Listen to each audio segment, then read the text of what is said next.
You've been feeling off lately, haven't you? Not dramatically broken. Not cry in the shower every morning. Not unable to get out of bed, just off. There's this heaviness that sits in your chest like a stone you can't quite dislodge. This fog that makes everything feel slightly distant, slightly less real. You're still showing up to work. Still hitting the gym most days. Still responding to texts with the appropriate enthusiasm. Still wearing that mask that says, I'm fine, everything's fine. But underneath it all, there's this quiet voice whispering that something fundamental has shifted. Something you can't quite name but can definitely feel. And here's what makes it even more insidious. You've been trained your entire life to ignore that voice, to push through, to man up, to not make a big deal out of feelings. Because that's what men do, right? We endure. We persist. We don't complain about internal struggles when there are bills to pay and responsibilities to shoulder. But what if I told you that this very silence, this cultural conditioning to suppress and ignore, is precisely what allowing depression to take root in your life without you even recognizing it? What if the signs you're dismissing as just stress, just tiredness, just a normal grind adult life, are actually your mind and body desperately trying to tell you that something needs a change? The ancient Stoics understood something profound about human suffering that our modern hustle culture has completely forgotten. Marcus Aurelius, the most powerful man in the known world, wrote in his private journal that the happiness of your life depends upon the quality of your thoughts. Notice he didn't say the happiness of your life depends on your bank account, your job title, your relationship status, or how many hours you can work without sleep. He understood that internal state precedes external circumstance in determining the quality of our existence. Epictetus, who lived as a slave before becoming one of history's most influential philosophers, taught the dichotomy of control, the fundamental principle that we must distinguish between what is in our power and what is not. Your thoughts, your judgments, your values, your responses, these are yours to command. Everything else, including how you feel in this exact moment, exists in the realm of things that happen to you, things you must learn to work with rather than against. But here's the critical insight that modern men desperately need to understand. Recognizing that you cannot directly control whether you feel depressed is not the same as saying you're powerless. It's actually the opposite. It's a first step toward genuine agency, because it frees you from the exhausting delusion that you should be able to simply think yourself out of depression through willpower alone. Depression in men doesn't announce itself with a dramatic entrance. It doesn't show up one day with a sign that says, "Hello, I'm clinical depression, and I'm here to ruin your life." It creeps in sideways through the back door, disguised as things you can easily rationalize away. And this is where we need to talk about the 5 silent symptoms that men specifically tend to ignore, dismiss, or misinterpret. These aren't the textbook symptoms you'd find in a clinical diagnosis manual, or rather, they are, but they manifest in ways that our culture has taught men to view as character flaws rather than mental health concerns. We've been conditioned to see these symptoms through a lens of moral failure, weakness, or just the inevitable grind of modern masculinity. But the Stoics would recognize these symptoms for what they truly are, indicators that the soul is out of alignment, that something in your internal philosophy or external circumstances is fundamentally at odds with human flourishing. Aristotle, though not strictly an English philosopher but foundational to Western thought, spoke of eudaimonia, human flourishing or living well. Depression is the opposite of this state. It's a condition where flourishing becomes impossible not because you lack the external resources for it, but because something internal has been compromised. The first silent symptom that men chronically ignore is what I call functional numbness. You're still doing everything you're supposed to do. You're meeting your obligations, showing up on time, completing your tasks, maintaining your relationships at a surface level. But there's this growing sense that you're just going through the motions, that you're watching yourself live your life from behind a thick pane of glass. Activities that used to bring you genuine pleasure now feel like items to check off a list. That hobby you loved, it's become another obligation. Time with friends, you're there physically, but mentally you're somewhere else, counting down the minutes until you can politely excuse yourself. Sex, if you're in a relationship, has become mechanical or something you avoid altogether. Food tastes less interesting. Music doesn't hit the same way. That movie everyone's raving about left you feeling nothing. And here's the insidious part. You rationalize this as maturity, as growing up, as just being tired from working hard. You tell yourself that this is what adult life feels like, that passion and enthusiasm are for kids, that settling into this gray existence is just part of becoming a responsible man. But the Stoics would challenge this interpretation immediately. Seneca wrote extensively about the difference between living and merely existing, about how many people mistake mere survival for life. He said, "It is not that we have a short time to live, but that we waste a lot of it. Life is long enough, and a sufficiently generous amount has been given to us for the highest achievements if it were all well invested." Functional numbness is not wisdom or maturity. It's a symptom that your capacity for engagement with life has been compromised. This numbness is particularly dangerous because it allows you to maintain the appearance of functionality while your internal world slowly collapses. Your boss doesn't notice because you're still meeting deadlines. Your partner doesn't notice because you're still present at dinner, even if you're not really there. Your friends don't notice because you've mastered the art of the surface-level conversation, the appropriate joke, the expected response. But you notice, don't you? In those quiet moments late at night when the distractions fade and you're alone with your thoughts, you notice that something fundamental has changed. The philosopher John Stuart Mill, in his autobiography, described his own experience with what we would now recognize as depression, writing about how he fell into a state where he could feel no joy, no enthusiasm, where all his ambitious projects felt meaningless. Mill was a poster child for utilitarian achievement, raised to be a philosophical genius, and yet he found himself paralyzed by this very numbness. What brought him back wasn't more achievement or more willpower. It was allowing himself to feel, to engage with art and poetry, to recognize that human beings need more than just rational accomplishment to thrive. The second silent symptom is irritability and anger disguised as justified frustration. You've noticed you're on edge more often.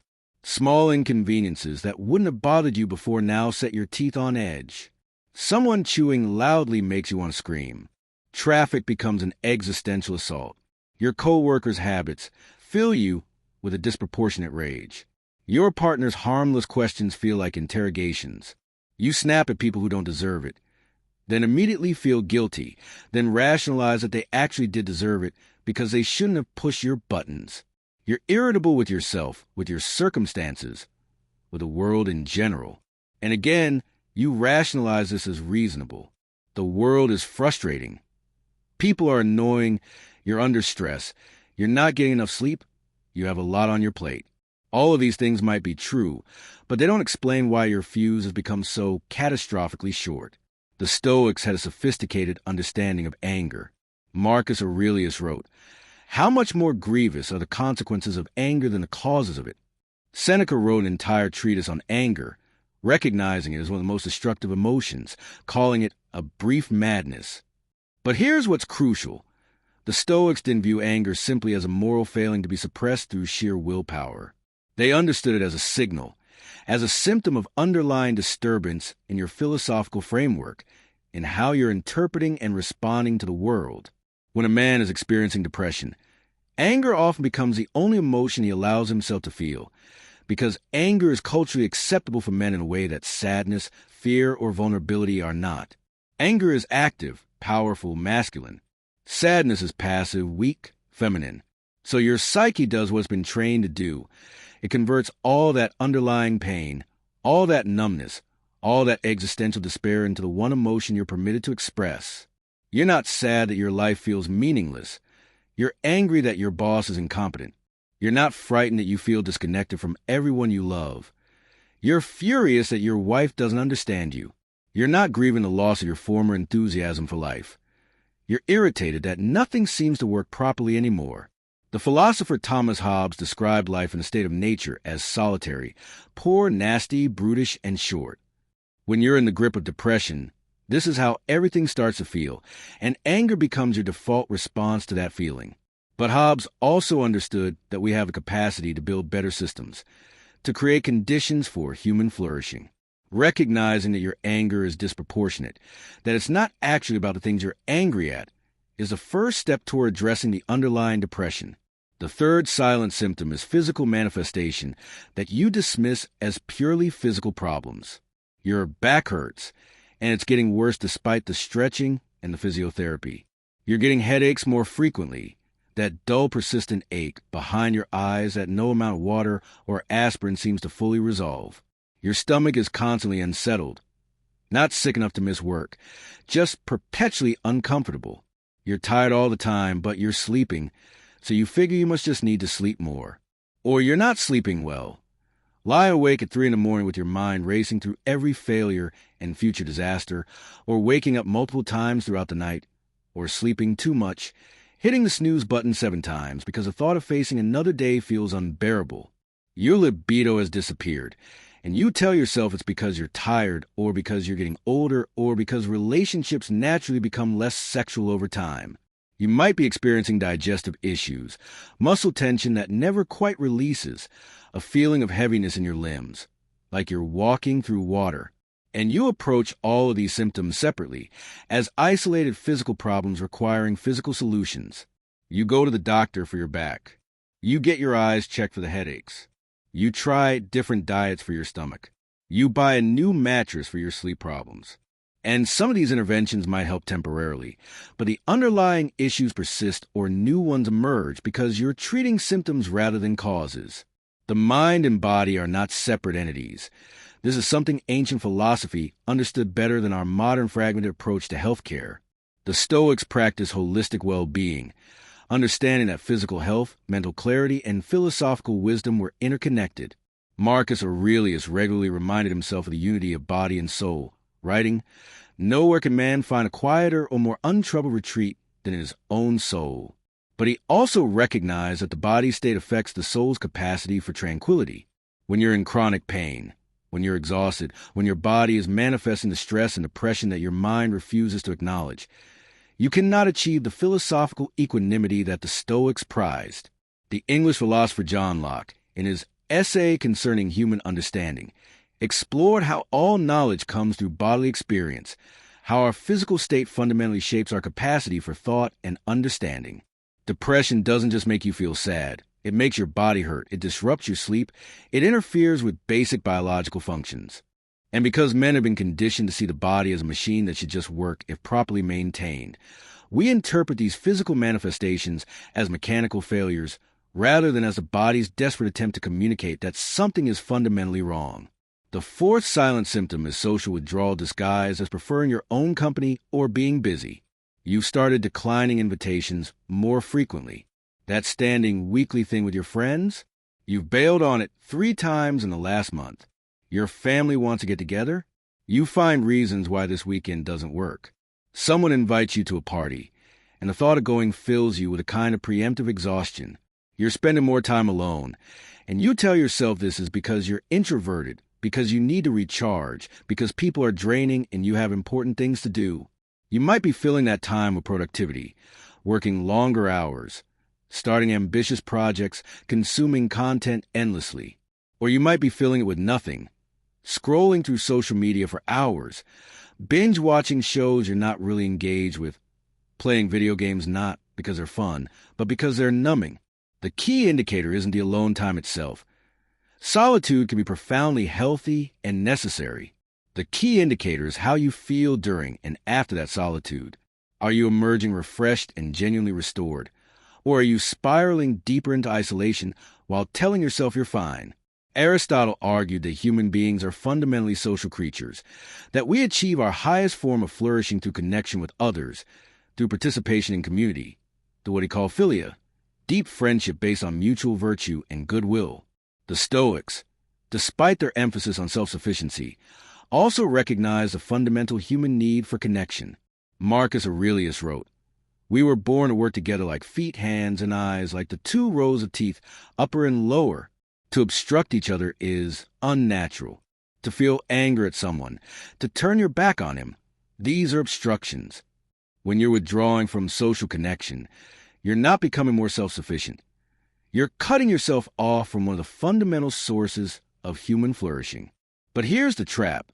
When you're depressed, social interaction genuinely does feel more difficult. It requires energy you don't have. It requires you to wear that mask of being okay, to perform normalcy, to engage with enthusiasm you don't feel. So you withdraw, which makes the depression worse, which makes social interaction feel even more difficult, which leads to more withdrawal. It's a vicious cycle that feels like it's protecting you, but is actually slowly suffocating you. The insidious part is how easy it is to rationalize this withdrawal.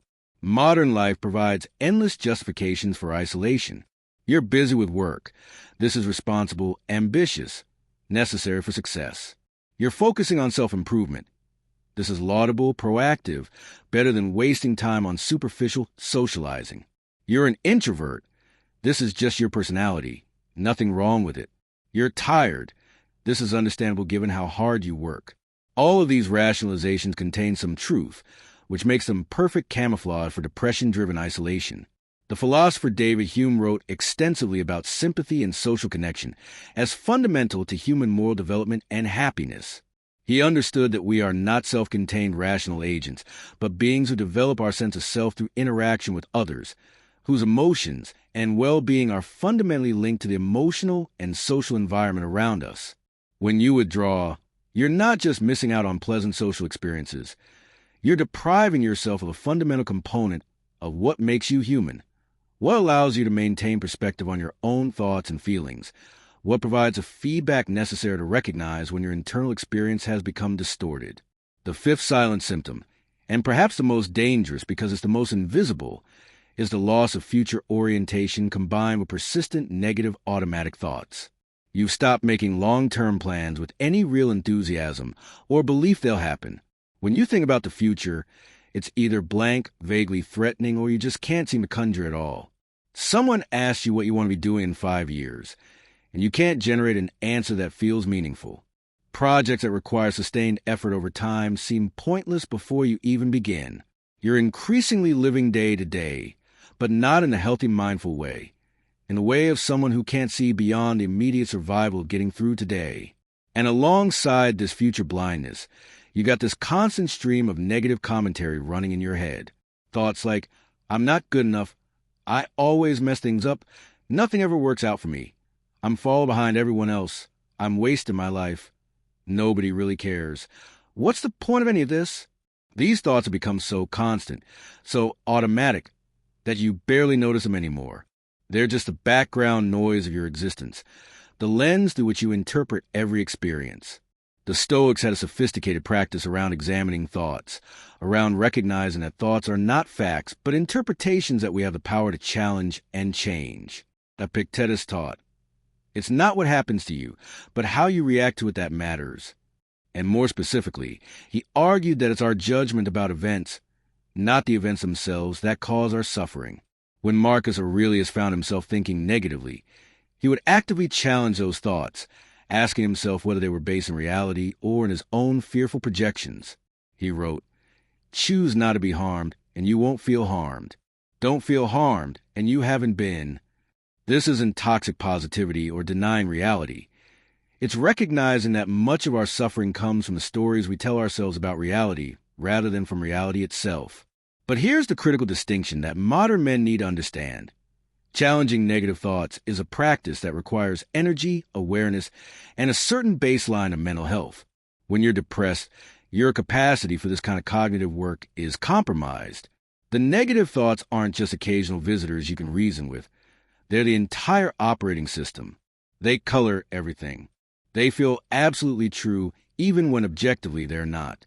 The loss of future orientation is particularly insidious because it operates at the level of hope, and hope is what sustains human beings through difficulty. The philosopher Bertrand Russell, in his work on happiness and the good life, emphasized the importance of what he called zest, an enthusiastic engagement with life, a forward-looking energy that makes effort feel worthwhile. He argued that this zest wasn't something you either had or didn't have genetically, but rather something that emerged from the right conditions: meaningful work, genuine relationships, physical health, intellectual engagement. When depression strips away your zest, when it makes the future feel either threatening or empty, you lose the motivation for the very activities that would help restore that zest.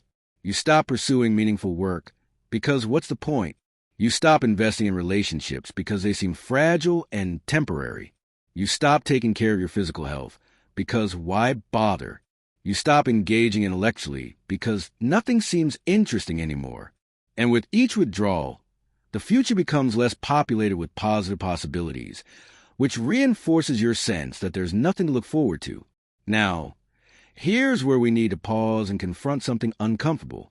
If you're recognizing yourself in these 5 symptoms, if you're experiencing functional numbness, if your anger has become your dominant emotion, if your body is manifesting symptoms you've been dismissing, if you've been withdrawing from social connection while rationalizing it, if you've lost your sense of future and you're plagued by negative automatic thoughts, then you need to understand something clearly. This is not a moral failing. This is not weakness. This is not something you can simply tough out through sheer willpower. Depression is a legitimate medical condition with neurological, biological, and psychological components. It's not your fault that you're experiencing it. But, and this is the crucial Stoic distinction, while it's not your fault, it is your responsibility. You cannot control whether depression has taken root in your life, but you absolutely can control how you respond to that reality. You can control whether you seek help. You can control whether you're honest with yourself and others about what you're experiencing. You can control whether you take action to address it. The dichotomy of control doesn't absolve you of responsibility. It clarifies where your real power lies. The problem is that our culture has set up a devastating trap for men. On one side, we're told that mental health matters, that it's okay to not be okay, that we should talk about our struggles. But on the other side, we're also told, usually more quietly, more subtly, but no less powerfully, that real men don't get depressed, that depression is for people who aren't tough enough, that acknowledging mental health struggles is admitting weakness, that the solution to any internal problem is to work harder, push through, man up. We're told that our value as men is determined by our productivity, our stoicism, the lowercase kind that means emotional suppression, not the philosophical school that actually demands radical honesty about one's internal state, our ability to provide and protect and never falter. We're told that masculinity means being the rock that others can depend on, which implicitly means having no needs of your own, no struggles, no moments of genuine vulnerability. And so men learn to perform wellness while internally deteriorating. We learn to say, I'm fine, automatically, reflexively, even when it's manifestly untrue. We learn to bottle up, shut down, push through. We learn that seeking help is a last resort for when things have become catastrophically bad, not a proactive step you take when you notice early warning signs. The Stoics would find this entire framework absurd. Stoicism is not about emotional suppression. It's about emotional understanding and regulation. Marcus Aurelius, the most powerful man in Rome, regularly wrote about his fears, his frustrations, his struggles with his own nature. Seneca wrote extensively about grief, anxiety, and the challenge of maintaining philosophical equanimity in the face of loss and difficulty. Epictetus, who had every reason to perform in vulnerability given his background as a slave, instead taught that wisdom begins with acknowledging what we don't control, including our own emotional experiences. True Stoic virtue includes a courage to face difficult truths about yourself, the wisdom to recognize when you need help, the justice to treat yourself with the same compassion you'd extend to others, and the temperance to avoid the extremes of both indulgence and harmful suppression. When the Stoics talked about apatheia, freedom from passion, they didn't mean becoming an emotionless robot. They meant achieving a state where you're not controlled by destructive emotions, where you can experience feelings without being overwhelmed by them, where you maintain the clarity to act according to reason and virtue even when experiencing difficulty. This is fundamentally different from the toxic modern masculinity version of Stoicism that just means never showing weakness. Let's talk about what actually happens when you ignore these symptoms, when you maintain the fiction that you're fine, when you double down on hustle culture's promise that more achievement will fill the void you're feeling. You enter what I call the productivity death spiral. You feel empty and disconnected, so you tell yourself you need to accomplish more. You work longer hours. You set more ambitious goals. You fill every moment with productive activity. And maybe you succeed. Maybe you get the promotion, close the deal, hit the target, achieve the milestone.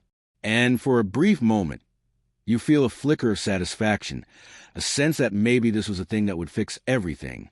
But then, almost immediately, that feeling fades, and you're back to the baseline numbness, except now it's accompanied by confusion because you did the thing, you achieved a success, and you still feel empty. So you conclude that you didn't achieve enough, that you need to aim higher, work harder, do more. And the cycle continues with diminishing returns on each achievement, with growing disconnection from yourself and others, with increasing physical symptoms as your body tries desperately to get your attention. The philosopher John Stuart Mill, whom I mentioned earlier, provides a perfect case study for why achievement cannot cure depression. Mill was arguably the most rigorously educated person in history. His father subjected him to an intensive intellectual program from early childhood, training him to be a philosophical genius. By his early 20s, Mill had achieved more than most people accomplish in a lifetime. He had written influential works, held positions of significance, was recognized as a brilliant thinker. And at 20, he fell into a deep depression that lasted years. He described asking himself whether, if all his ambitious goals were accomplished instantly, if all the social reforms he advocated for came to pass, he would be happy. And he realized with horror that the answer was no. The achievement of external goals cannot address internal emptiness. This was his crisis, recognizing that the entire framework on which he'd built his life was insufficient for human flourishing. What eventually helped Mill recover was not more achievement, but rather allowing himself to experience emotions he'd been trained to dismiss as unimportant, particularly through engagement with poetry and art, through connection with people who valued him for himself rather than his accomplishments, through building a life that included more than just intellectual productivity. This is the fundamental lie of hustle culture, that achievement equals fulfillment, that external validation can substitute for internal worth, that if you just optimize and grind and hustle hard enough, you'll reach some magical threshold where you finally feel okay. But the Stoics understood that this is backwards. External circumstances can provide comfort, opportunity, pleasure, but they cannot provide the deep sense of meaning and self-worth that comes from living according to your values, from developing virtue, from building genuine connection with others, from being honest about your experience. Seneca wrote, "It is not the man who is too little, but the man who craves more that is poor." The poverty that depression creates is not a poverty of achievement or success. It's a poverty of meaning, of connection, of internal worth. And you cannot solve that poverty through external accumulation. It's like trying to fill a bucket that has a hole in the bottom by pouring more water in faster. The solution is not more water, it's fixing the hole. So what does fixing the hole actually look like? What does taking responsibility for your depression? What does exercise and control you actually have? What does responding with stoic virtue actually mean in practical terms? First, and this is non-negotiable, you need to seek professional help. This means talking to a doctor, getting evaluated, possibly starting therapy, possibly considering medication. And I know what your brain is doing right now. It's generating all the reasons why you don't need professional help, why your situation isn't that bad, why you can handle this yourself, why seeking help would be weak or unnecessary or too expensive or too time-consuming. That voice is not wisdom. That voice is not masculine strength. That voice is depression talking, trying to protect itself, trying to keep you isolated and suffering. The truly courageous thing, the truly stoic thing, is to face reality honestly and take action accordingly. If you broke your leg, you wouldn't consider the doctor to be weakness. You'd recognize it as a rational response to a medical problem. Depression is no different. It's not a character flaw or a spiritual failing. It's a legitimate medical condition that responds to treatment. Marcus Aurelius had access to the best physicians in Rome, and he used them. He didn't consider this weak or unstoic. The Stoics believed in using all available resources to maintain health and well-being. They believed in reason, in evidence, in practical action. Modern medicine's understanding of depression is sophisticated. We know about neurotransmitters, about the roles of serotonin and dopamine and norepinephrine, about neuroplasticity and how the brain can heal and change, about the effectiveness of various therapeutic approaches and medications. We have tools that the ancient Stoics could only dream of. Using those tools is not admitting defeat. It's acting rationally in accordance with the best available evidence. Therapy, particularly approaches like cognitive behavioral therapy, which is actually directly based on Stoic principles, can help you identify and challenge those automatic negative thoughts, can help you rebuild connection between your thoughts and feelings, can help you develop practical skills for managing depression. Medication, when appropriate, can correct the neurochemical imbalances that make all the philosophical wisdom and behavioral interventions so much harder to implement. Think of it like trying to have a rational conversation with someone while you're both drowning. Sometimes you need to get out of the water first before meaningful dialogue can happen. But seeking professional help, while absolutely necessary, is not sufficient on its own. You also need to examine and potentially rebuild your relationship with the fundamental questions of meaning and purpose in your life. The Stoics believe that eudaimonia, that flourishing life, came from living in accordance with nature and virtue. For them, this meant understanding your role in the larger order of things, contributing to the common good, developing wisdom and courage in justice and temperance. It meant having a clear sense of what matters, what you're living for beyond just survival and comfort. Depression often emerges or intensifies when there's a disconnect between how you're living and what actually matters to you. Maybe you've been pursuing goals that were given to you by society, by family expectations, by marketing and culture, rather than goals that emerge from your own genuine values. Maybe you've been so focused on external markers of success that you've neglected the internal development that provides lasting satisfaction. Maybe you've been living according to values you don't actually believe in, wearing masks so consistently that you've forgotten what your actual face looks like. The Stoic practice of negative visualization can be powerful here. Imagine that you died tonight. What would you regret not having done, not having said, not having experienced or created or contributed? This isn't meant to be morbid. It's meant to provide clarity about what actually matters to you beneath all the noise and expectations. Memento mori, remember that you will die, is not a call to despair, but a call to urgency, to authenticity, to living according to what truly matters rather than what's merely urgent or expected. When you're depressed, this practice can feel overwhelming, so start small. Don't try to figure out your entire life's purpose. Just ask, what would make today feel slightly more meaningful? What would make this week feel like it mattered? Maybe it's having one genuine conversation instead of just surface-level interactions. Maybe it's creating something, even something small and imperfect. Maybe it's helping someone. Maybe it's spending time on something you're genuinely curious about rather than something you should be doing.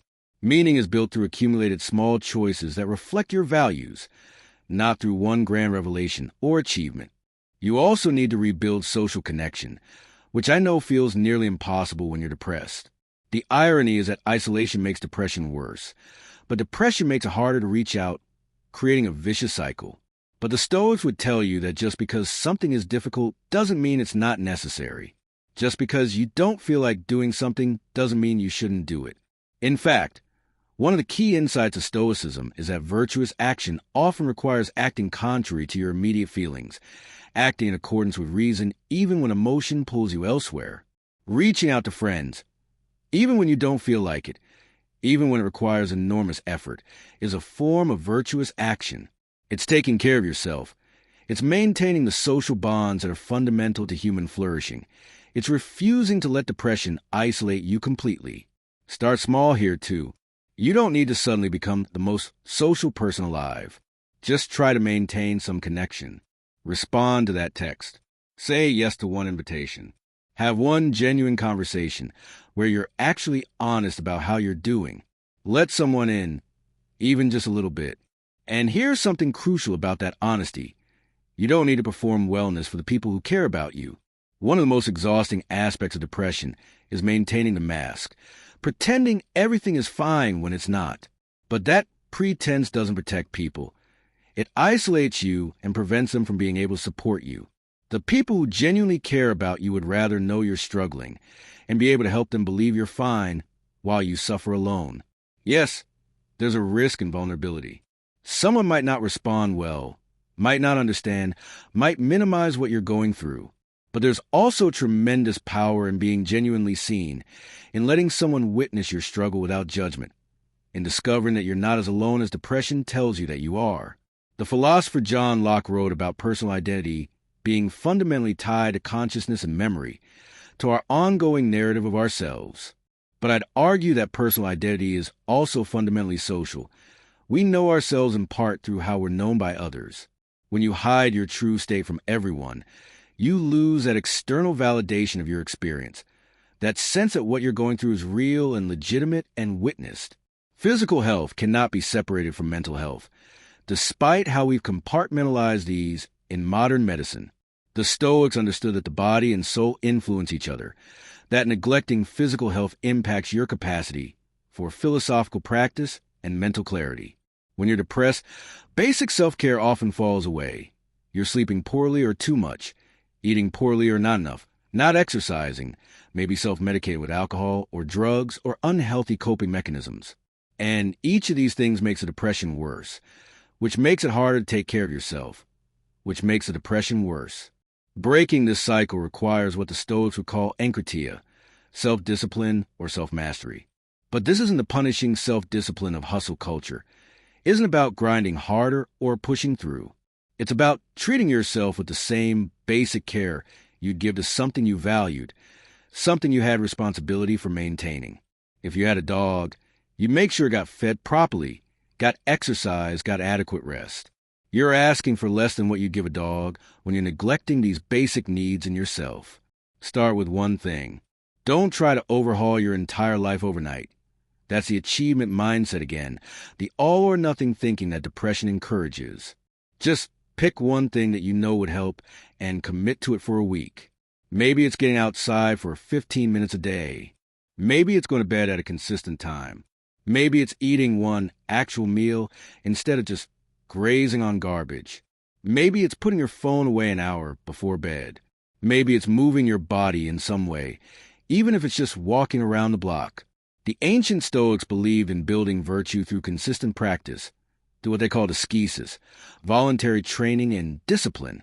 But this training was always in service of something larger, was always connected to the philosophical goal of living well. Your one small practice isn't about achieving perfection or optimization. It's about maintaining the basic conditions that allow for human flourishing, about refusing to let depression strip away all your agency. Let's talk about the role of work and achievement in all of this, because this is where men particularly get trapped. You've been taught that your value is tied to your productivity, your accomplishments, your ability to provide and succeed. And there's nothing wrong with meaningful work. In fact, meaningful work is one of the key components of flourishing life. The problem is when work becomes the only source of meaning, when achievement becomes the only way you know how to feel okay about yourself, when productivity becomes a mask for avoiding internal emptiness. The Stoics distinguish between preferred indifference and virtue. Preferred indifference are things like wealth, health, success, reputation. They're good to have, they're rationally preferable, but they're not what makes you virtuous.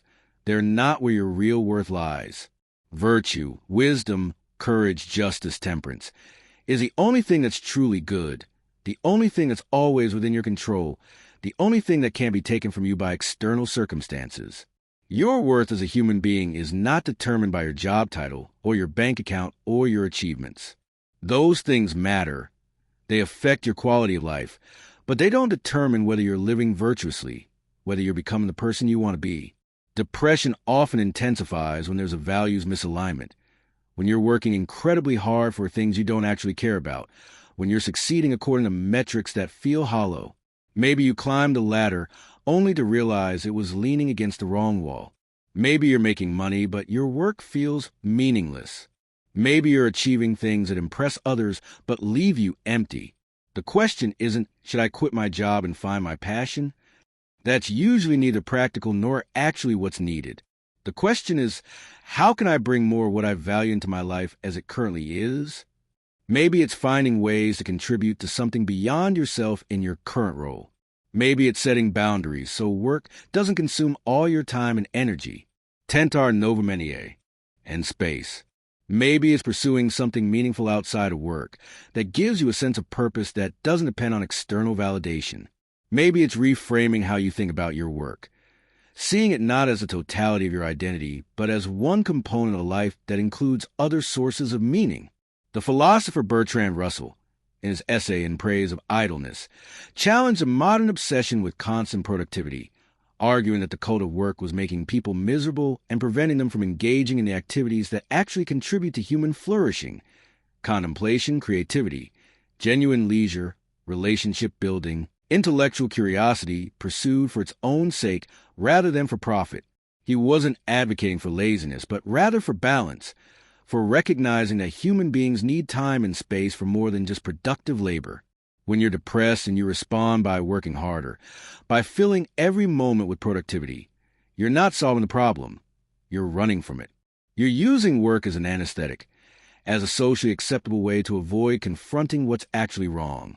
And the cruel irony is that this strategy is celebrated by our culture, is seen as admirable and masculine and responsible, even as it's slowly destroying you from the inside. Part of recovery involves learning to tolerate uncomfortable emotions rather than constantly running from them through work or distraction. The Stoics practice what they call prosoke, attention or mindfulness, the practice of being present with what is rather than constantly escaping into plans or regrets or distractions. When you're depressed, being present often feels unbearable because what you're present to is pain, emptiness, disconnection. So you scroll, you work, you consume content, you do anything to avoid just sitting with how you feel. But this avoidance is exhausting and ultimately unsustainable. The emotions don't go away, they just build up, manifesting as physical symptoms, as irritability, as numbness. Learning to sit with discomfort, to observe your thoughts and feelings without immediately reacting to them or trying to fix them, is one of the most powerful practices you can develop. This is where meditation or mindfulness can be valuable, not as some mystical cure-all, but as a practical tool for developing a different relationship with your internal experience. Start with just 5 minutes. Sit quietly. Notice what you're feeling in your body. Notice what thoughts are arising, and practice not immediately engaging with them. Notice, I'm thinking that I'm a failure, without then spiraling into all the reasons you're a failure, or argue with a thought, or feeling ashamed of having it.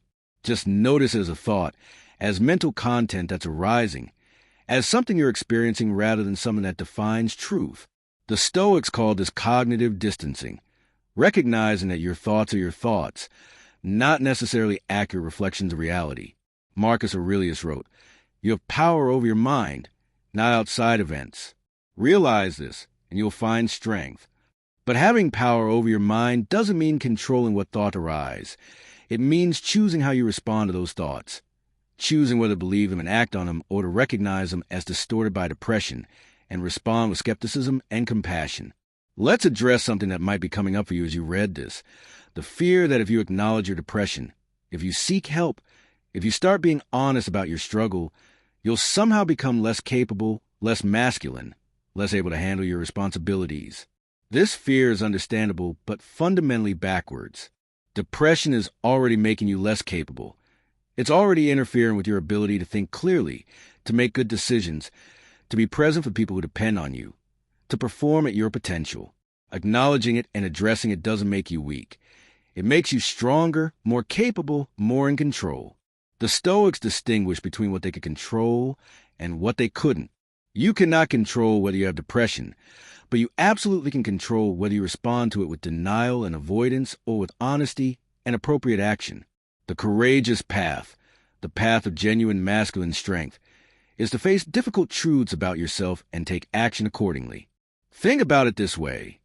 If you're trying to navigate in the dark and someone offers you a flashlight, refusing it doesn't make you stronger or more capable. It just makes you more likely to walk into walls. Professional help, honest conversation, appropriate treatment, meaningful changes to how you're living. These are tools that increase your capacity, not signs of weakness. The man who can acknowledge when he needs help and seek it is operating from a position of strength and self-awareness. The man who suffers silently while insisting he's fine is operating from fear and pride, and those are not virtues. They're obstacles to virtue. Seneca wrote, "It is not because things are difficult that we do not dare. It is because we do not dare that they are difficult." The difficulty of acknowledging your depression and seeking help is in large part created by your hesitation, by your fear, by the stories you're telling yourself about what it would mean. When you actually take action, when you make the appointment, when you have the honest conversation, when you start treatment, you often find that it's less catastrophic and more relieving than you imagined. Another practice that can be valuable is journaling, which the Stoics regularly engaged in as a form of self-examination and philosophical practice.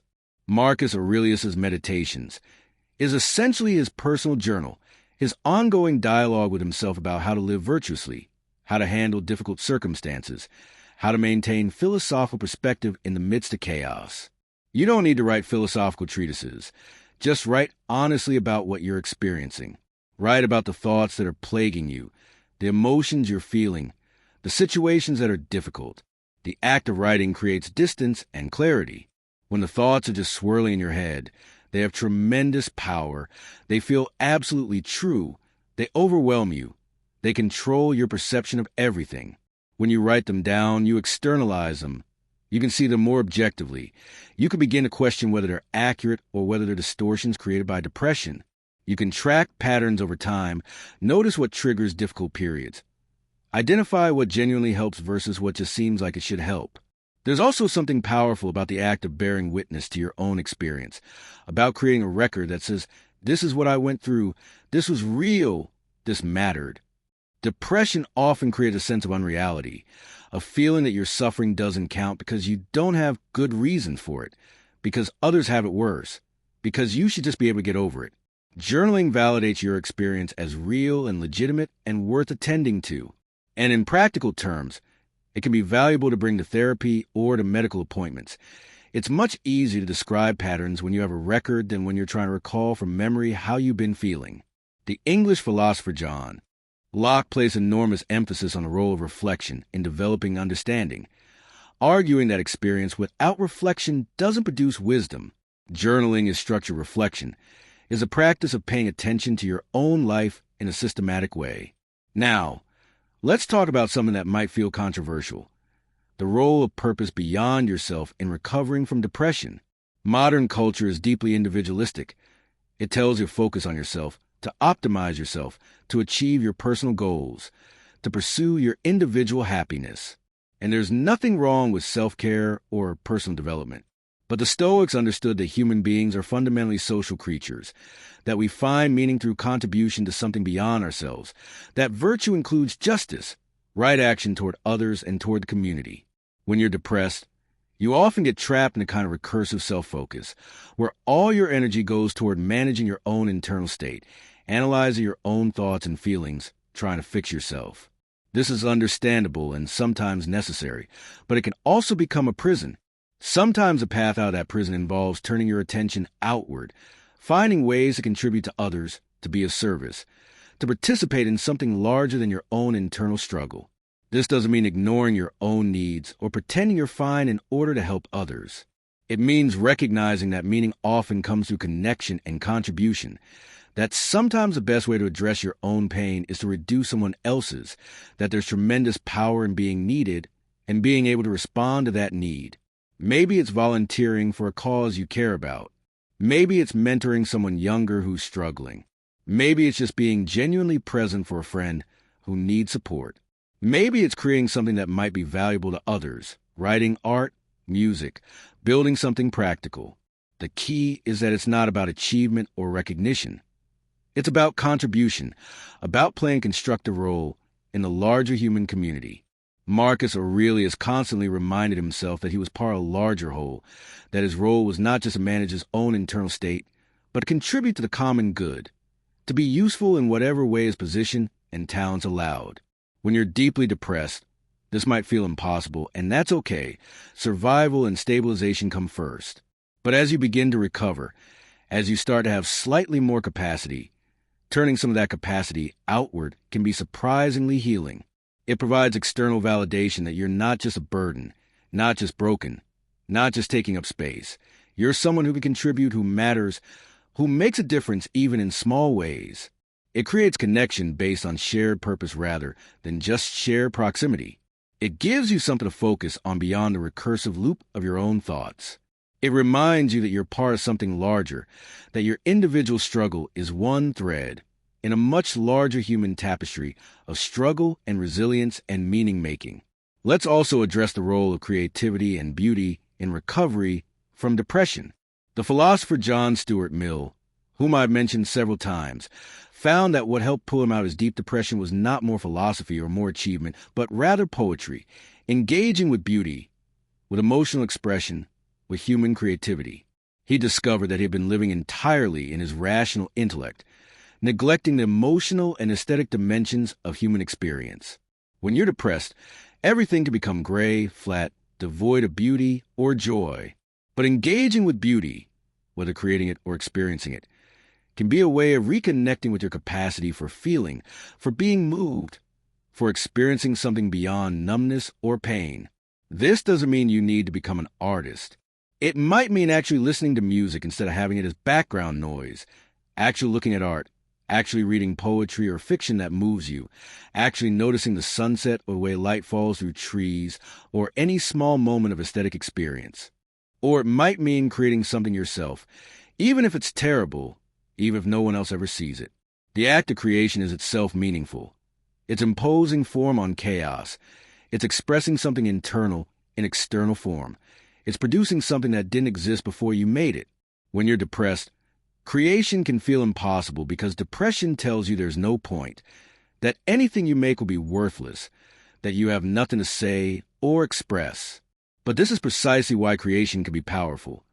It's an act of defiance against that voice, a refusal to let depression fully dictate your relationship with the world. The Stoics believed in living according to nature, which for humans meant exercising our rational and creative capacities, engaging with the world as active participants rather than passive victims. Creating something, however small, is an assertion of agency, a statement that you exist and you can impact the world around you. We need to talk about the role of self-compassion in all of this, because this is where many men completely stumble. You've been taught that self-criticism is how you improve, that being hard on yourself is necessary for growth, that self-compassion is self-indulgence or weakness. But the research is clear. Self-compassion is actually associated with greater resilience, better mental health, and more sustainable positive change than self-criticism. The Stoics, despite their reputation for austerity, were not advocates of self-cruelty. Marcus Aurelius regularly reminded himself to be forgiving of his own errors, to recognize his own humanity, to treat himself with the same understanding he'd extend to others.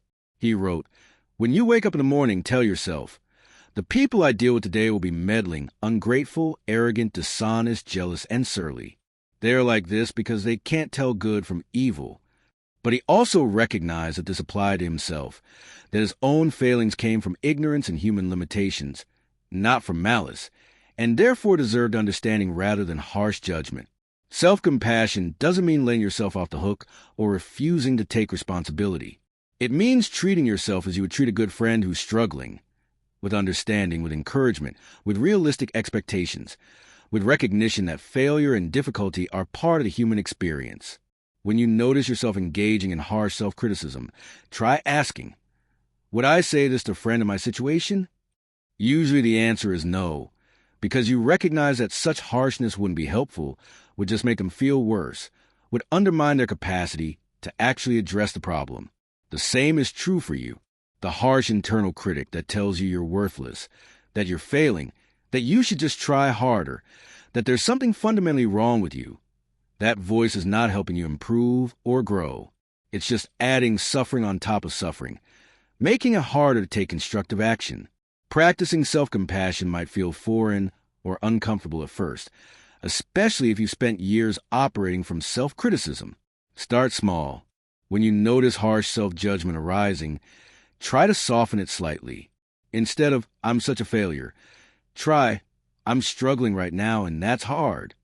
Instead of, "I should be over this by now," try, "Recovery takes time and I'm doing the best I can." Instead of, "I'm broken and weak for being depressed," try, "I'm dealing with a difficult medical condition and that requires courage and patience."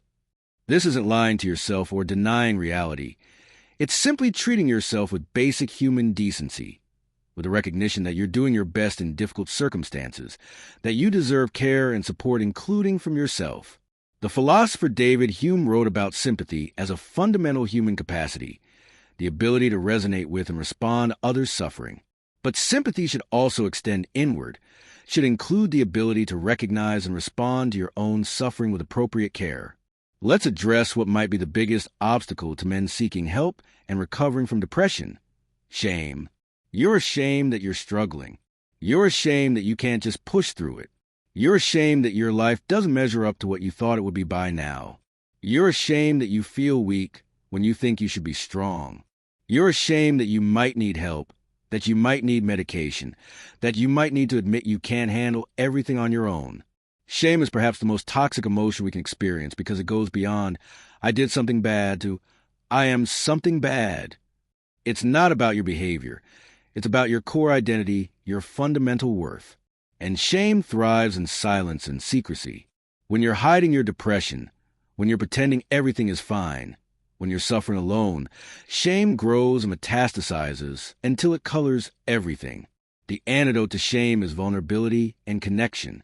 When you risk being honest about what you're experiencing and someone responds with understanding rather than judgment, shame loses its power.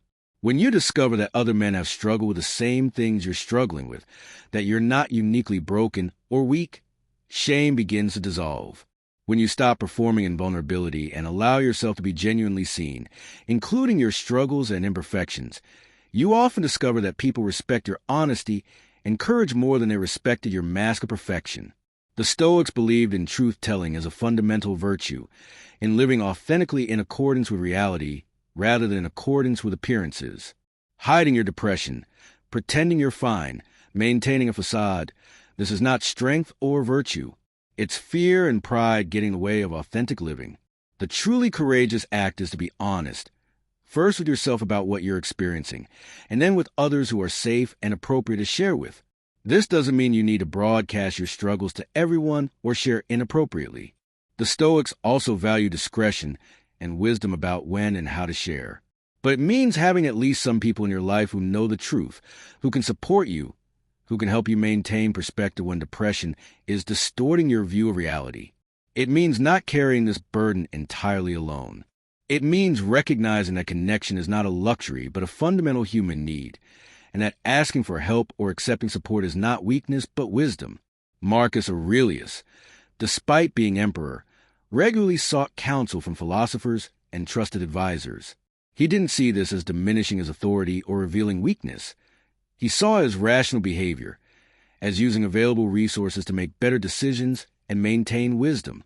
You asking for help, you being honest about your struggle, you accepting support. This is the same kind of rational, wise behavior. Now, I want to address something that might be particularly difficult. What if you've been depressed for so long that you can barely remember what it feels like to not be depressed? What if numbness and emptiness and disconnection have become so normal that you can't really imagine any other way of being?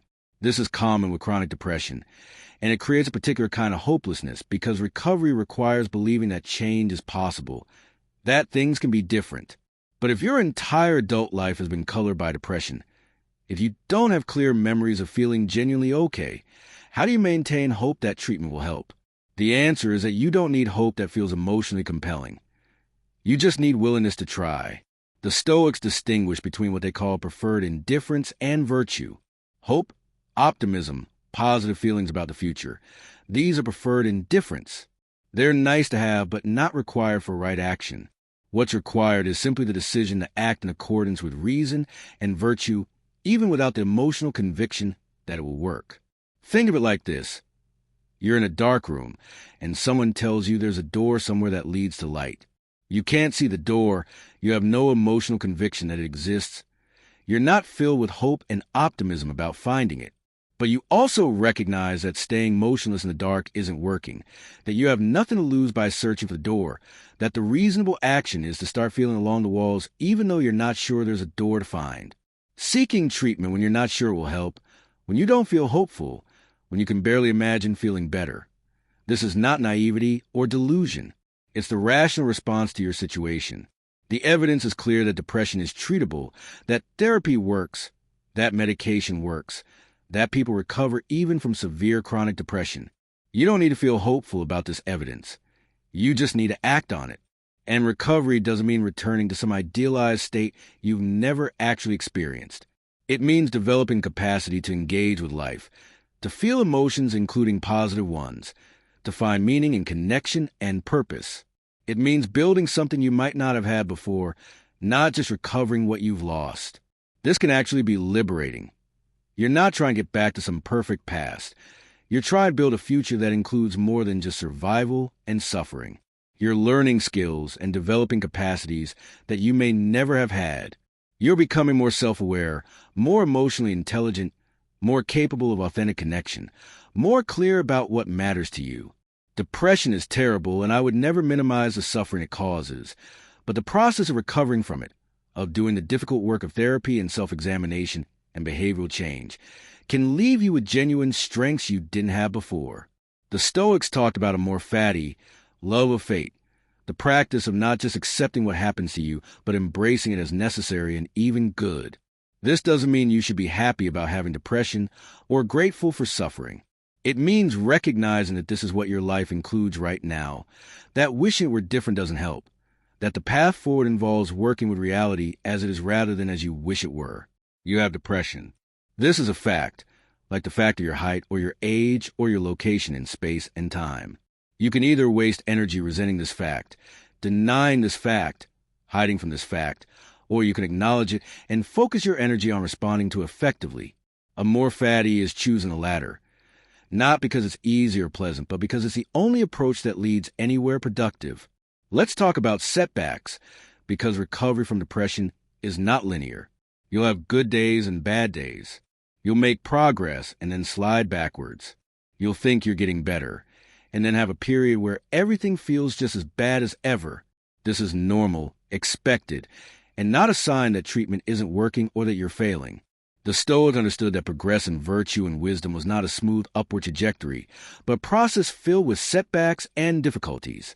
Marcus Aurelius regularly had to remind himself of basic philosophical principles he'd already internalized because in the heat of the moment, under stress, he'd forget or struggle to apply them. This didn't mean he'd failed or that philosophy didn't work. It meant that he was human, that maintaining wisdom and equanimity requires constant practice and recommitment. When you have a setback, when you have a period where the depression intensifies again, resist the urge to interpret this as total failure, as proof that nothing helps, as reason to give up on treatment or the changes you've been making. Instead, treat it as information. What triggered this setback? What can you learn from it? What do you need to do to get back on track? Sometimes setbacks happen for clear reasons: increased stress, disrupted sleep, stopping medication, isolating yourself, stopping practices that were helping. Sometimes they happen for no apparent reason, because depression is a chronic condition that can flare up. Either way, the response is the same. Recommit to practices that help, reach out for support, be patient with yourself, and trust that this period will pass. The Stoics talked about the inner citadel, the part of yourself that remains untouched by external circumstances, that can maintain wisdom and virtue even in difficult conditions. Building that inner citadel requires you to practice returning to your center after being knocked off balance, to practice resilience in the face of setback. We also need to address the role of medication specifically, because this is where men often have particular resistance. The idea of taking medication for depression can feel like admitting defeat, like depending on a chemical crutch, like not handling things through your own strength. But this is a fundamental misunderstanding of what medication does and why it can be necessary. If you had diabetes, you wouldn't consider taking insulin to be weakness. You'd recognize it as correcting a physiological problem with the appropriate medical intervention. Depression often involves neurochemical imbalances that make it extremely difficult to engage in the very behaviors that would help. It's like trying to climb out of a hole when someone keeps greasing the walls. Theoretically possible, but needlessly difficult. Medication, when appropriate, provides a baseline of neurochemical stability that makes all the other interventions, therapy, behavioral change, philosophical practice, actually viable. Not everyone with depression needs medication, and medication alone is rarely sufficient without also addressing behavioral, social, and cognitive patterns. But for many people, particularly those with moderate to severe depression, medication is not optional. It's necessary for recovery. And taking medication that you need is not weakness or failure or giving up. It's taking rational action to address a medical problem. It's being wise enough to use available tools. It's refusing to suffer unnecessarily because of pride or misconceptions about what strength means. The Stoics valued reason and evidence. The evidence is overwhelming that antidepressants work for many people with depression. Acting on this evidence is rational Stoic behavior. Refusing medication you need because of some notion that real men should be able to handle everything without help is not Stoic. It's just suffering needlessly, which serves no purpose and demonstrates no virtue. Let's talk about the relationship between depression and existential questions about meaning and purpose, because they're deeply interconnected. Depression often raises or intensifies existential concerns, questions about whether life has meaning, whether your existence matters, whether there's any point to continuing. These questions can feel overwhelming and paralyzing. But here's what's important to understand. When you're depressed, you're not in a good position to answer existential questions definitively. Depression distorts your thinking, makes everything seem meaningless, strips away your ability to perceive value and meaning that actually exist. It's like trying to assess whether colors are beautiful while wearing sunglasses that make everything gray. Your assessment is going to be distorted by the very tool you're using to look at the world. This doesn't mean existential questions are invalid or shouldn't be considered. It means that the conclusions you reach while depressed are likely to be overly pessimistic, overly nihilistic, missing important aspects of reality. The Stoics recommended deferring judgment on things you're uncertain about, maintaining skepticism about conclusions reached in compromised states. When you're depressed and everything feels meaningless, it's worth holding those judgments lightly, recognizing that they may be symptoms of depression rather than accurate assessments of reality. This doesn't require you to fake optimism or convince yourself of things you don't believe. It just requires recognizing that your current state may be distorting your perception, that these questions deserve to be revisited when you're in a clearer state of mind. The philosopher Thomas Nagel wrote about the tension between viewing life from inside, where everything feels meaningful and urgent, and viewing from outside, where everything can seem absurd and arbitrary. Depression pushes you toward that outside view exclusively, makes it impossible to access the inside view where meaning is felt and experienced. Recovery involves regaining access to both perspectives, being able to hold the tension between them rather than being trapped entirely in the outside view. I want to address something specifically for men who have families, who have people depending on them. You may feel like you can't afford to address your depression because you need to keep providing, keep being strong, keep holding everything together. You may feel like focusing on your mental health is selfish when you have responsibilities to others. But this is completely backwards. Depression is already interfering with your ability to be present for your family, to be the partner or father or provider you want to be. It's already costing you and costing them. Addressing it is not selfish. It's taking care of the foundation on which everything else depends. You cannot give from an empty cup. You cannot be fully present for others when you're barely present for yourself. Your recovery, your well-being, your mental health, these are not luxuries you'll get to when everything else is handled. They're prerequisites for handling everything else effectively. Think about the oxygen mask metaphor. In an airplane emergency, you're supposed to put on your own oxygen mask before helping others.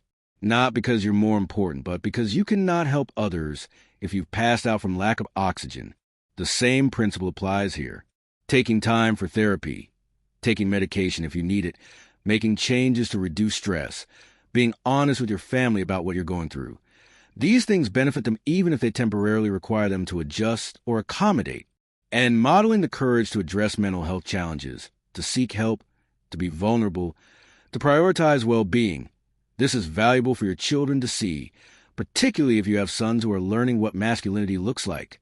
The greatest gift you can give them is not superhuman invulnerability, but rather the example of a man who faces his struggles honestly and addresses them effectively.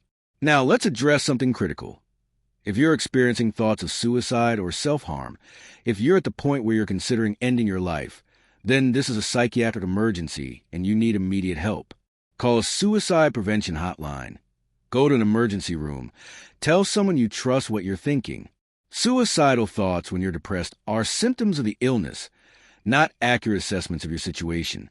They feel true. They feel like logical conclusions, but they're manifestations of a brain that's not functioning correctly, that's lost the ability to perceive hope or possibility or meaning. Marcus Aurelius wrote about the importance of maintaining perspective, of recognizing that our judgments about circumstances are often distorted by our current state. When you're at the point of considering suicide, your judgment about whether life is worth living is maximally distorted by depression. This is precisely the time when you cannot trust your own conclusions, when you need outside help to maintain the perspective that you've lost. The Stoics did discuss suicide and didn't consider it universally wrong. They believe that in certain extreme circumstances, death might be preferable to continued suffering. But they also emphasize that such decisions should only be made from a place of reason and wisdom, not from passion or despair. When you're depressed and considering suicide, you're not operating from wisdom. You're operating from illness.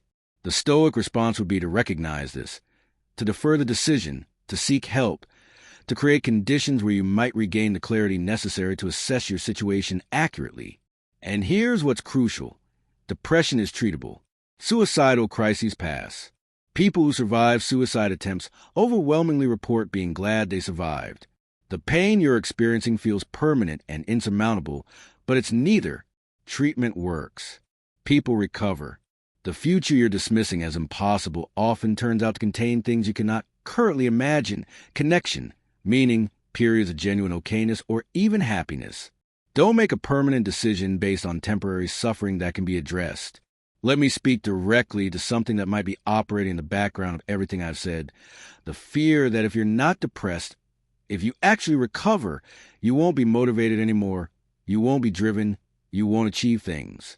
There's this perverse cultural message that suffering is somehow necessary for success, that being hard on yourself is what produces results, that contentment would make you complacent. This is complete nonsense. Depression doesn't make you more productive. It makes you less productive, less creative, less capable of sustained effort and effective decision-making. The drive that comes from self-criticism and fear is exhausting and unsustainable. The drive that comes from genuine engagement with meaningful work, from clarity about your values, from wanting to contribute something worthwhile. This is sustainable, this is powerful, this produces better results while also allowing you to actually enjoy your life. You don't need to be miserable to be motivated. In fact, the opposite is true. When you're depressed, you're operating at a fraction of your potential. Recovery means regaining full access to your capabilities. The Stoics talk about oikeiosis, the natural affinity we have for ourselves that allows us to care for our own well-being, that then extends outward to include family, community, all of humanity. Depression disrupts this natural self-care, makes you see yourself as the enemy, as something to be punished or ignored or pushed beyond reasonable limits. Recovery involves restoring a healthy relationship with yourself, seeing yourself as something worthy of care, recognizing that taking care of yourself is not selfish, but rather the foundation for everything else. When you're operating from genuine self-care rather than self-destruction disguised as discipline, you're more capable, more creative, more resilient, more able to contribute meaningfully to others. You're not becoming soft or weak or unmotivated. You're becoming sustainable, balanced, operating from a place of strength rather than from desperation. Now, I want to speak to those of you who are reading this and thinking this all sounds good, but I've tried therapy before and it didn't help. Or, I've tried medication and it didn't work. Or, I've already made changes and I still feel terrible. First, the fact that one approach didn't work doesn't mean nothing will work. There are many different types of therapy: cognitive behavioral, psychodynamic, acceptance and commitment therapy, interpersonal therapy, and others. If one didn't help, try a different approach with a different therapist. There are many different medications: SSRIs, SNRIs, bupropion, mirtazapine, and others, plus various augmentation strategies. If one medication didn't work or had intolerable side effects, there are many others to try. Finding the right treatment often requires persistence, requires trying multiple approaches, requires giving things adequate time to work, while also being willing to change course if they're clearly not helping. This process can be frustrating and exhausting, especially when you're already depleted by depression. But the Stoics understood that worthwhile things often require sustained effort, require persistence through difficulty, require maintaining commitment even when progress is unclear. Marcus Aurelius wrote about the importance of perseverance, about getting back up after being knocked down, about maintaining effort even when success is uncertain. This doesn't mean staying with treatment that's clearly not working. It means being willing to try multiple approaches, being persistent in seeking what will actually help you rather than giving up after one or two attempts. It also means being honest with your treatment providers about what's working and what isn't, being an active participant in your treatment rather than passively hoping they'll fix you. Recovery is collaborative. It requires you to show up, to provide feedback, to implement recommendations, to be honest about your experience. Let's also talk about the role of patience in recovery, because this is incredibly difficult when you're suffering and you want relief now. The Stoics practice patience as a virtue, understanding that many worthwhile processes take time, that forcing things to happen faster than they can actually happen creates more problems than it solves. Antidepressants typically take several weeks to reach full effectiveness. Therapy requires multiple sessions before you start seeing significant changes. Behavioral changes require consistent practice before they become habitual. Rebuilding social connections takes time. Developing new patterns of thinking takes time. Learning to tolerate and regulate difficult emotions takes time. None of this is instant. The culture of instant gratification and quick fixes makes this especially difficult to accept, but rushing the process or giving up because you're not immediately cured doesn't help. Recovery requires patience with the process and patience with yourself.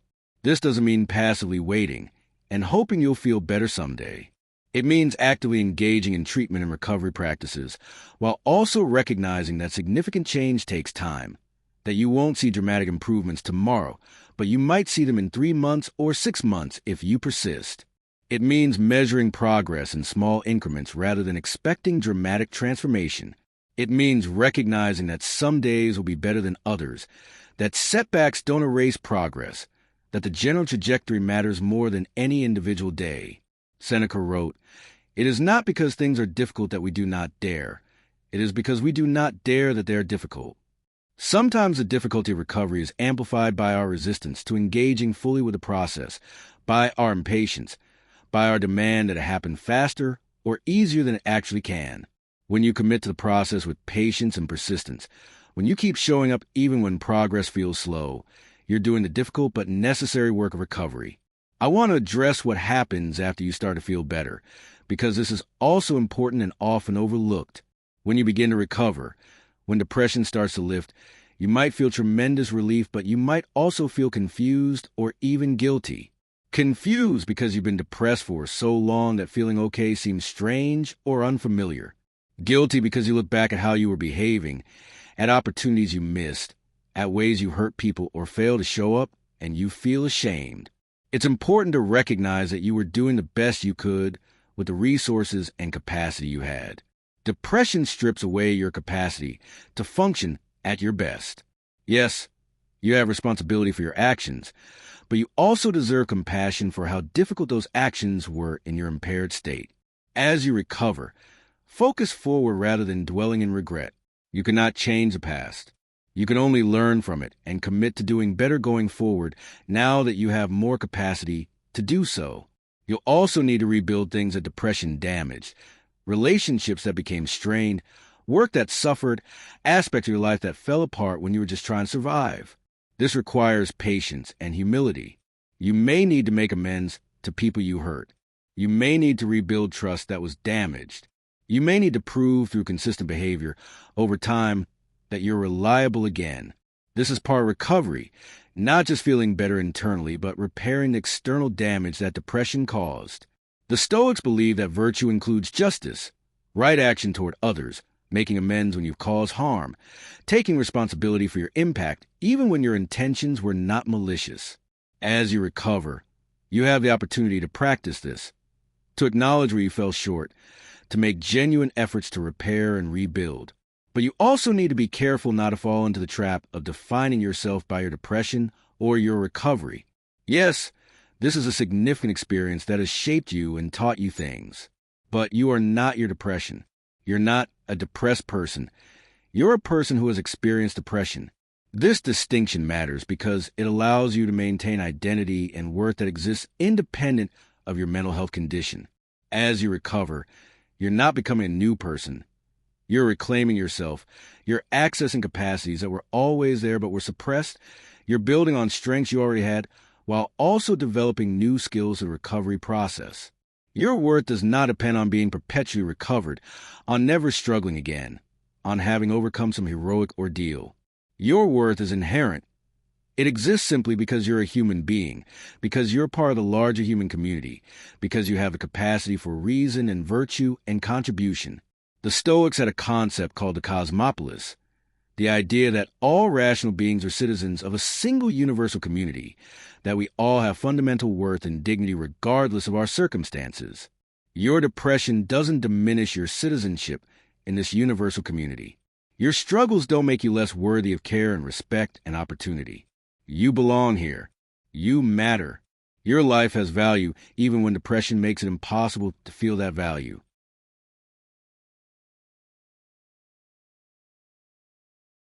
As you recover, you're not earning worth you didn't have before. You're regaining the ability to perceive and feel the worth that was always there. This is important because it means recovery is not about becoming good enough or finally achieving sufficient value. It's about removing the distorted lens that prevented you from recognizing your inherent worth, about building capacity to live in accordance with that worth.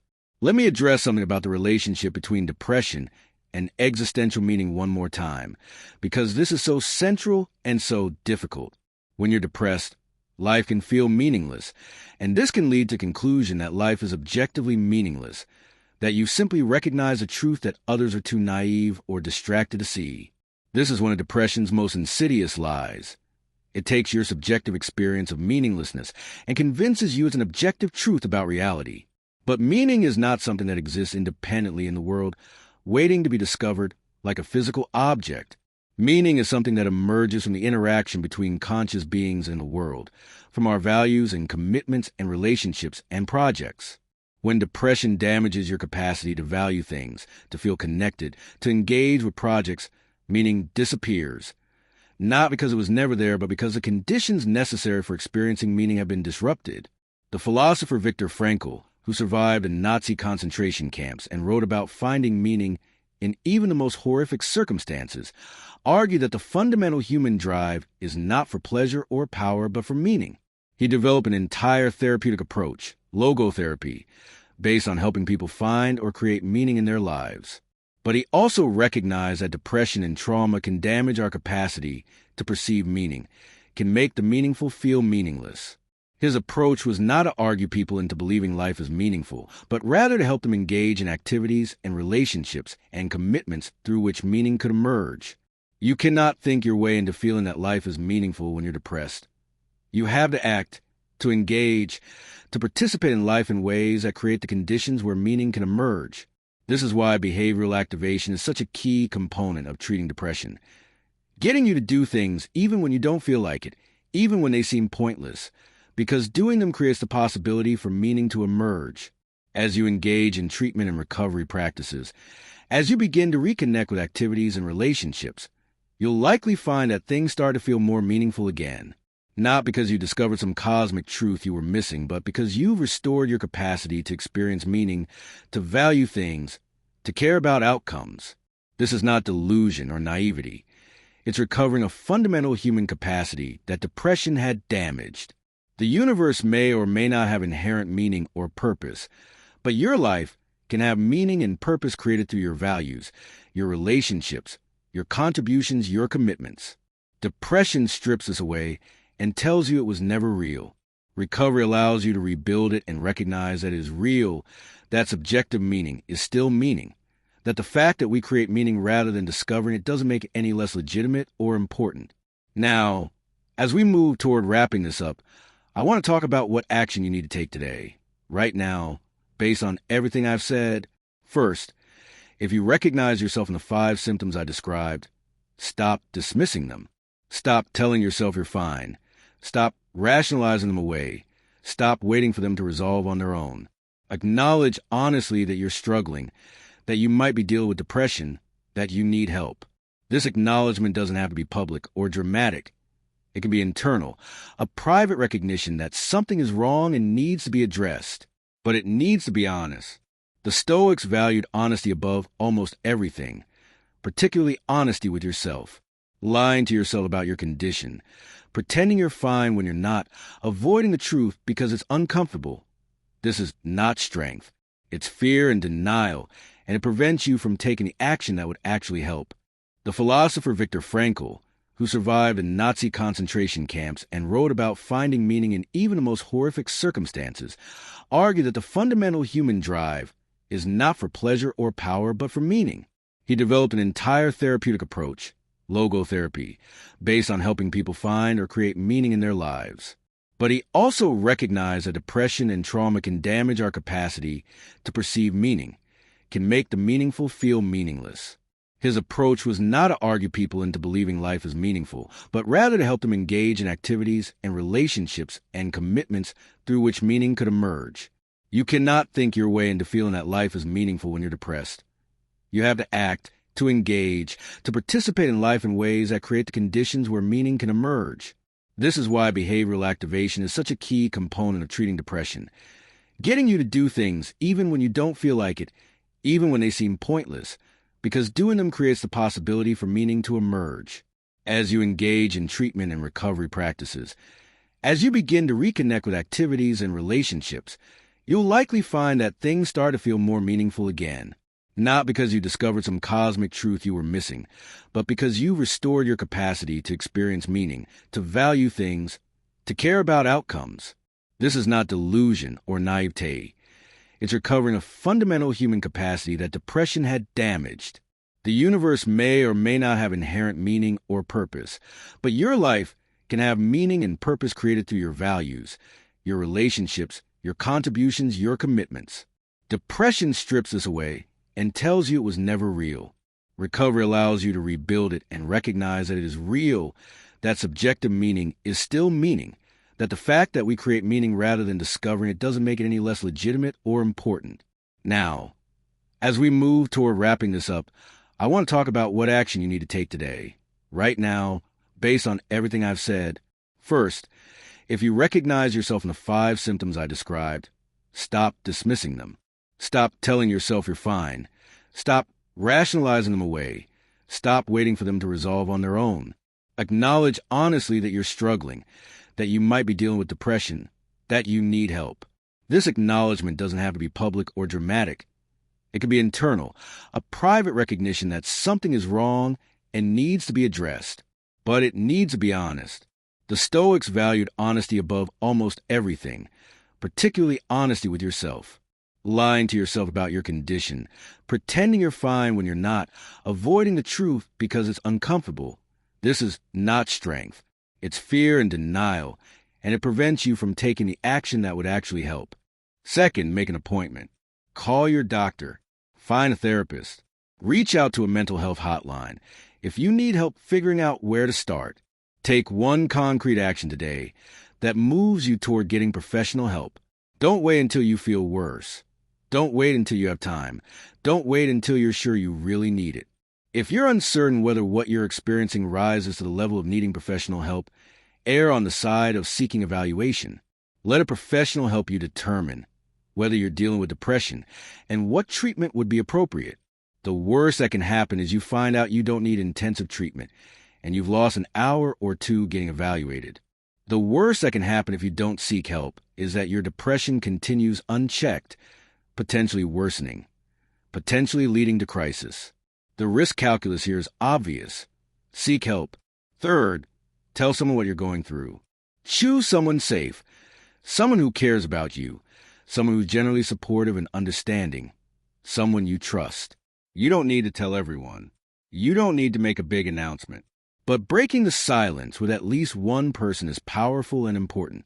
Say something like, "I've been struggling lately, and I think I might be dealing with depression. I wanted you to know because I'm going to be seeking help, and I could use your support." Most people will respond with care and understanding. Some might not know what to say, but that's okay. You're not asking them to fix you, just to know and to support you. If the first person you tell doesn't respond well, tell someone else. Don't let one bad response convince you that no one cares or that you should stay silent. Connection and honesty are fundamental to recovery. Practice them even when it's difficult. Fourth, identify one small thing you can do today to take care of yourself. Not a dramatic overhaul of your entire life. Not a commitment to suddenly become someone completely different. Just one small thing that you know would be good for you. Maybe it's going for a walk. Maybe it's actually eating a decent meal. Maybe it's going to bed at a reasonable time. Maybe it's reaching out to a friend you've been avoiding. Maybe it's spending 15 minutes doing something you used to enjoy even though you don't feel like it now. Pick something achievable and do it. Then do something similar tomorrow. And the next day. Recovery is built from accumulated small actions, from consistent practice of things that help even when they don't feel like they're helping yet. Don't wait until you feel motivated or until you believe it will work. Just do it because it's the rational thing to do, because it's taking care of yourself, because it's exercising the control you actually have. Fifth, challenge one negative automatic thought today. Notice when your internal voice says something like, I'm a failure, or nothing ever works out, or I'm not good enough, or everyone else has it figured out and I'm falling behind. When you notice these thoughts, pause. Ask yourself, is this actually true, or is this depression talking? What evidence do I have for this thought? Would I say this to a friend in my situation? What would a more balanced, compassionate way of looking at this be? You don't need to convince yourself of the opposite. You don't need to go from I'm a failure to I'm amazing and everything I do succeeds. Just challenge the absoluteness of the negative thought. Introduce some doubt. Recognize that maybe your depression is distorting how you see things. This practice of cognitive distancing, of recognizing thoughts as thoughts rather than as truth, is fundamental to both Stoic philosophy and modern cognitive therapy. It takes practice, but it's incredibly powerful. The Stoics believe that philosophy is not just abstract theory, but practical wisdom applied to the challenges of living. Everything I've said here is practical philosophy. It's applying ancient wisdom about human nature, about virtue, about what we can and cannot control, to the modern challenge of male depression. Marcus Aurelius didn't write his Meditations as a book for others. He wrote it as a guide for himself, as a way of reminding himself how to think and act in accordance with wisdom when circumstances were difficult. You can do the same. You can develop your own practices, your own reminders, your own philosophical framework for understanding and responding to depression. But philosophy alone is not enough when you're dealing with a medical condition. It needs to be combined with appropriate treatment, with professional help, with concrete behavioral changes. Think of it this way. If you had a broken leg, philosophy could help you maintain perspective, could help you practice patience during recovery, could help you find meaning despite the limitation. But philosophy wouldn't set the bone or heal the tissue. You need medical intervention for that. Depression is similar. Philosophy and Stoic practices can be tremendously valuable as part of recovery, but they need to be combined with appropriate medical and psychological treatment. The Stoics were not opposed to using all available resources to address problems. They just emphasized that regardless of your circumstances, regardless of your limitations, you always retain capacity to choose your response, to act in accordance with virtue, to maintain your internal freedom even when external freedom is constrained. Your depression is a constraint, a limitation, a difficult circumstance. But it doesn't remove your fundamental capacity for choice, for virtue, for growth. It makes everything harder, but it doesn't make right action impossible. Seeking help is right action. Being honest about your struggle is right action. Practicing self-compassion is right action. Engaging in treatment consistently is right action. Rebuilding connection with others is right action. Taking care of your basic physical needs is right action. All of these things are difficult when you're depressed, but they remain possible and they remain worthwhile. You don't need to feel hopeful or optimistic or confident that they'll work. You just need to be willing to try, to persist, to keep showing up even when it's hard, to exercise the control you actually have. Memento mori, remember that you will die. This is not meant to be depressing, but rather to be clarifying. You have limited time. Whether that time is 5 more years or 50 more years, it's finite and precious. Depression is stealing your time, is making you miss your own life, is preventing you from experiencing and creating and connecting in ways that would be meaningful. Every day you spend suffering unnecessarily because you're not addressing your depression is a day you don't get back. This is not meant to create pressure or guilt. It's meant to create appropriate urgency, not panic, not desperation, but the recognition that seeking help and engaging in recovery is not something you can postpone indefinitely. It's something that deserves priority, that deserves your time and energy and resources, because your life deserves to be lived fully rather than just endured. The ancient Stoics also talk about the interconnection of all things, about how we're all part of a larger whole, how our individual flourishing contributes to the flourishing of the community and vice versa. Your recovery matters not just to you, but to everyone whose life you touch, your family, your friends, your colleagues, your community. When you're depressed, you're not able to contribute at your full capacity. You're not able to be fully present in relationships. You're not able to create or help or participate in the ways you otherwise could. This isn't to make you feel guilty. You're dealing with a medical condition and doing the best you can. It's to help you recognize that recovery is not selfish. It's an act of service to everyone who matters to you, to everyone whose life is better when you're healthy and whole and capable of genuine engagement. I want to end by coming back to where we started. Those 5 silent symptoms that you've been ignoring, dismissing, or rationalizing away. Functional numbness, anger and irritability, physical symptoms, social withdrawal, loss of future orientation, and negative automatic thoughts. If you recognize yourself in these symptoms, if you've been experiencing them for more than a few weeks, if they're interfering with your ability to function or to enjoy your life, then you need to take action. Not tomorrow, not when things get worse, not when you have more time or more certainty. Today, right now, the courage that masculine strength requires is not the courage to suffer silently. It's the courage to face difficult truths and respond appropriately. It's the courage to seek help when you need it. It's the courage to be vulnerable enough to be honest about your struggle. It's the courage to persist in recovery even when it's difficult and slow and uncertain. Depression lies to you. It tells you nothing will help, that you're uniquely broken, that this is just how life is, that seeking help is weakness, that you should be able to handle this alone, that you're failing by struggling. All of these messages are lies. Depression is treatable. You are not uniquely broken. You're dealing with a common medical condition that affects millions of men. This is not just how life is. This is what life is like when you have untreated depression. Seeking help is strength, not weakness. You're not meant to handle this alone. Human beings are social creatures who need support and connection. You're not failing by struggling. You're human, and humans struggle sometimes. The truth that depression obscures is this: you matter. Your life has value. Your struggle is real and legitimate and worthy of attention and care. Recovery is possible. Treatment works. People care about you even though depression tells you they don't. The future can be different from the present even though depression makes it impossible to imagine how. You have the capacity to change your circumstances through appropriate action even though depression has convinced you you're powerless. You deserve care and support and compassion, including from yourself, even though depression tells you you don't. You are not your depression. You're a person experiencing depression, and that's a crucial difference. The Stoics teach us that we always have a choice in how we respond to our circumstances. You cannot choose whether you have depression, but you can choose whether you address it. You cannot choose whether you feel depressed on any given day, but you can choose whether you seek help and engage in treatment and practice things that support recovery. You cannot choose whether recovery is fast or slow, but you can choose whether you persist even when progress is unclear. This is your power. This is where your agency lies.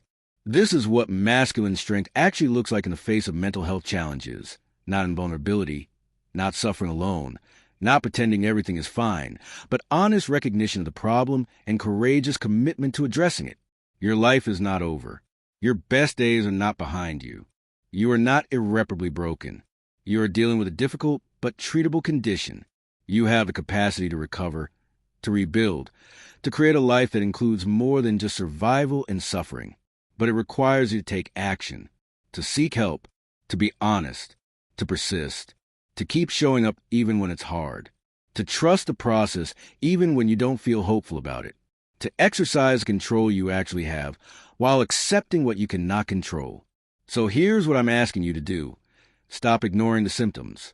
Stop dismissing what you're experiencing. Stop waiting for it to get better on its own. Acknowledge that you're struggling. Reach out for help. Tell someone what's going on. Make that appointment. Take one small action today that moves you toward recovery, and then do the same tomorrow. And the next day, build recovery through accumulated small actions, through consistent engagement with treatment, through persistent practice of things that help. This is how you reclaim your life from depression. This is how you exercise genuine masculine strength and courage. This is how you honor yourself, your potential, your relationships, your limited time on this earth. You are not alone in this struggle, even though depression makes you feel isolated.